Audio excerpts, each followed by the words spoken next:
Hi there, I'm Sipka, and this is the Apatros review. Now in this episode we take a look at a really obscure but really crappy video game, and before I continue I should make the following clear. I do not support or endorse terrorism in any way.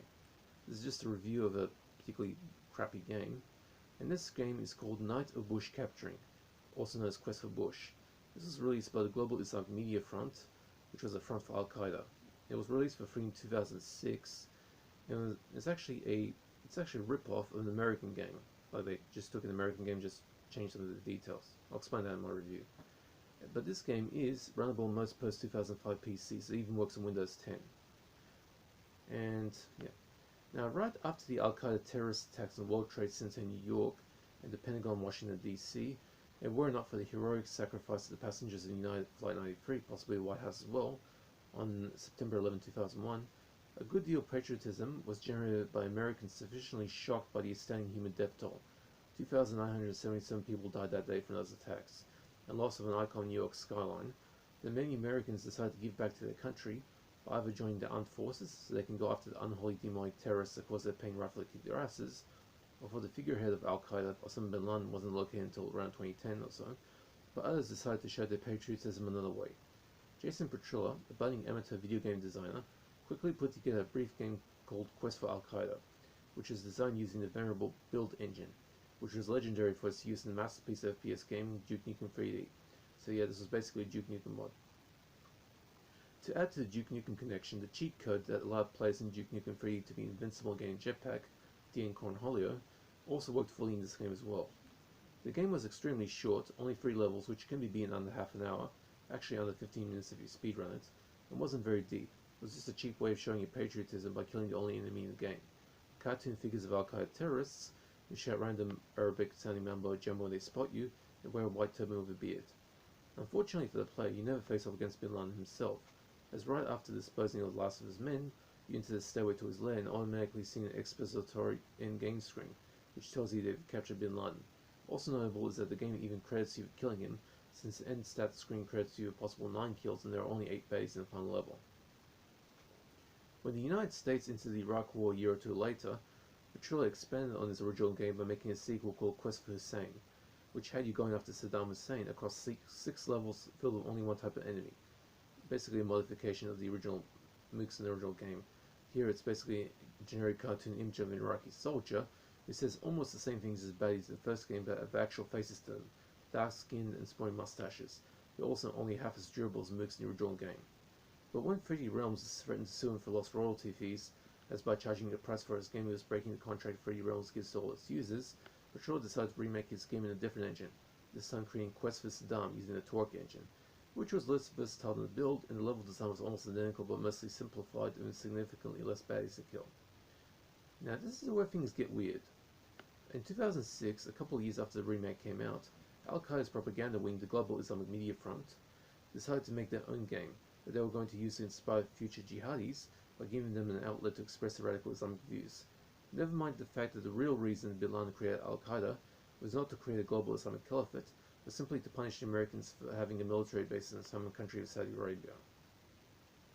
So they outright stole the Quest for Saddam game and tweaked some of the code to customize it to the evil heart's content. Save for a couple elements, these changes are mostly cosmetic. The player character is now an Al-Qaeda terrorist wearing a black ski mask over his face, going after American soldiers, who all seem to be also wearing stocking masks judging by the black bulb on top of their heads, and with his default weapon being a reskinned version of the original game's AR-18, now looking like an AK-47, or for the other 3 weapons all stayed the same as the original versions did.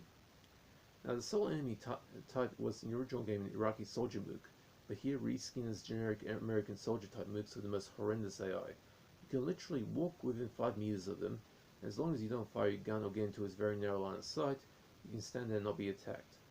Hell, if you're not satisfied by that, the long range of the weapons in your arsenal means you can snipe them from halfway across the map and still take them down without getting shot, even with a shotgun.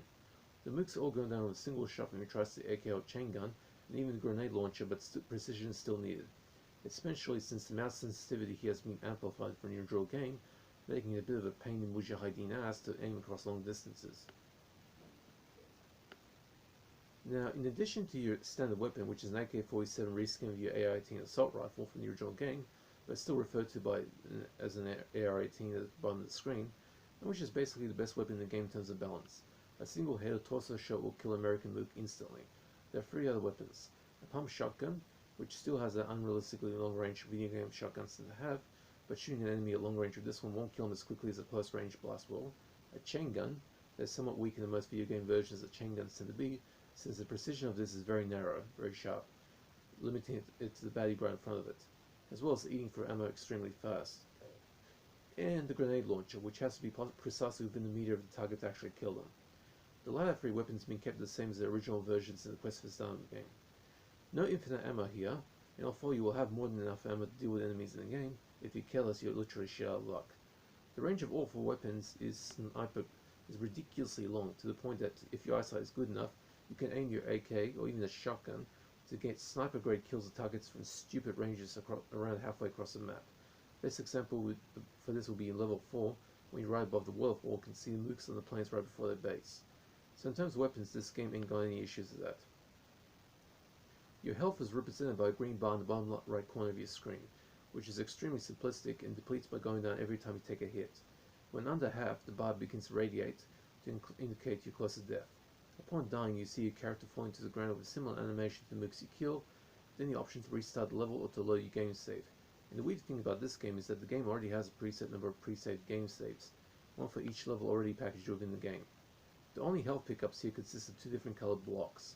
White for a health kit you can pick up and carry with you, to an apparent limit of 3 in your invisible inventory, which you use up by pressing the H key on your keyboard, and which replenishes about 50% of your health, and red blocks which are activated once you walk over them if you have any lost health, giving you 25% health back. And the only difference between these and the original versions is that the customary health crosses here have been removed, because, hey, this is a mod made by some extremists and they don't like crosses. Since your inventory is invisible, you need to make a mental note of how many health kits you currently carry. But for the easiest way is not to use any until you come across the next one, and once you fail to pick it up, you can activate one from the inventory by pressing H, and replacing it straight away by picking up the fresh one you found. Now the level design and layout in Night of Bush capturing is almost entirely identical to that Quest for Saddam, only with the stock pictures replaced and the written signs changed to Arabic, or for the first level the words American Camp. That first level has a mosque in the middle of the camp changed to a generic white exterior, or for the majority of the inside remains the same. If you've played Quest for Saddam before encountering this game, then you already know exactly where you're at. As for sound, the silent soundtrack of badly done one-liners of the original game is replaced by Islamic Nasheed, that musical chanting you'll hear in any terrorist propaganda video, and which was actually usually played inside ISIS Caliphate territory, which, of nothing else, actually sounds pretty bitchin' for its essentially terrorist music. You can see why the terrorists love that stuff, since it actually does a job in inspiring them. That being said, aside from the Nasheed, there is no actual terrorist content in this game, so basically nothing illegal that will put you on a watch list. This is simply still a military-themed FPS game. The only people you're killing are basically American soldiers, no civilians. There is also one glitch where in the 3rd level you come across an ammo pickup that doesn't work. No matter how many times you walk over it, it won't get picked up. Now for difficulty. Not a terribly difficult game to beat. I don't know if there's any cheats for this game, but then again, the ease of this game makes cheats pointless, with the only difference between the 4 difficulty modes being the amount of damage enemy weapons inflict on your health bar. As I've already mentioned, the AI for the enemy is practically brain dead. Now, honestly, you can beat this in under an hour, same as the original game. Although in modifying the game, the Al-Qaeda propagandists forgot to add the original game's exit mechanic for the final level, meaning you can't technically beat the game. Once you kill the only boss in the game, Saddam Hussein reskin as George Dubya Bush, and it's actually a pretty bad reskin as well, you're stuck in the level and the only way to exit is simply quit to the main menu. Because of this, you won't see the stats for the final level, although you should know that there's a total of 27 baddies in the last level, including Bush. Now, despite being just plain obscure, very few people have heard of this game, the game is surprisingly easy to find online, and since the terrorists released the game for free, you shouldn't pay a cent for the download. It will run on almost every PC out there. Even Windows 10 will run the game without any added technical issues. Now, despite the janky controls and technical bugs, this is a very easy game to play, but that doesn't mean you should play it. It's still a game made by terrorists, and you should stay as far away as you can. But even if you're curious to see what this game handles like, just remember it's almost identical to Quest for Saddam, which you should play instead of this one. So because of the intent, this game gives my lowest rating of D-, 1 out of 10. Simply put, this game is atrocious.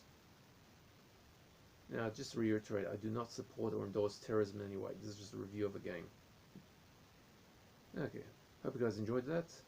I do not do requests, but if you have any questions about DVDs or films, just hit me in the comment section. I'll be happy to answer. Hope you guys are staying safe. My next review is actually of the original Quest for Saddam game, so keep an eye out for that. Take it easy, guys, and see ya.